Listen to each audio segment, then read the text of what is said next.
C'est quoi vraiment l'Internet des objets ou IoT? Bonjour et bienvenue. Aujourd'hui, nous allons parler d'un domaine qui transforme notre quotidien. L'Internet des objets, plus connu sous le nom d'IoT. On entend souvent parler d'objets connectés, de maisons intelligentes, de capteurs, d'Arduino, d'ESP32 ou encore de domotique. Mais au fond, qu'est-ce que l'IoT exactement? L'idée est en réalité très simple. L'Internet des objets consiste à donner une capacité de communication à des objets du monde réel. Autrefois, une ampoule se contentait de s'allumer lorsqu'on appuyait sur un interrupteur. Un compteur mesurait une consommation sans rien dire à personne. Un réservoir stockait de l'eau sans pouvoir signaler son niveau.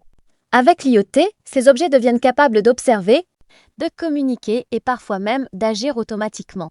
Imaginez que chaque objet possède un petit téléphone, lui, permettant de parler avec d'autres objets, avec une application ou avec Internet. Une porte peut signaler qu'elle vient d'être ouverte. Un capteur peut envoyer la température d'une pièce. Une lampe peut recevoir l'ordre de s'éteindre automatiquement à une heure précise. Un compteur électrique peut transmettre les données de consommation sans intervention humaine.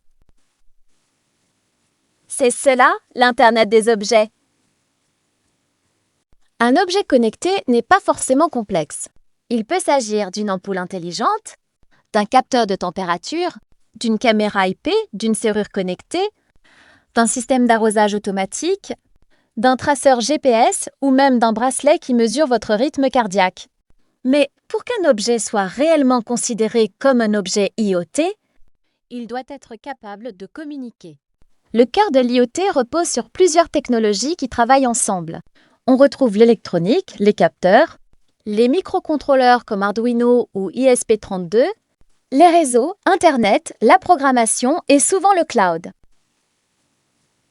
Prenons un exemple concret. Vous souhaitez surveiller la température d'une chambre. Un capteur mesure la température. Une carte ESP32 récupère cette information. Grâce au Wi-Fi, la donnée est envoyée vers une application. Et si la température dépasse une certaine limite, un ventilateur peut être activé automatiquement.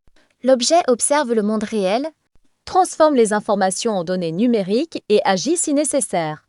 Cependant, plus un objet est connecté, plus la sécurité devient importante. Un appareil mal protégé peut représenter un risque pour tout le système. C'est pourquoi l'IoT ne concerne pas seulement les capteurs ou les LED, il implique également la sécurité, les réseaux, l'alimentation électrique, la gestion des données et la maintenance. L'Internet des objets est passionnant parce qu'il relie deux univers, le monde physique et le monde numérique. C'est l'endroit où l'électronique rencontre l'informatique pour créer des solutions intelligentes capables d'améliorer notre quotidien. Merci de votre écoute et à très bientôt pour une nouvelle découverte technologique.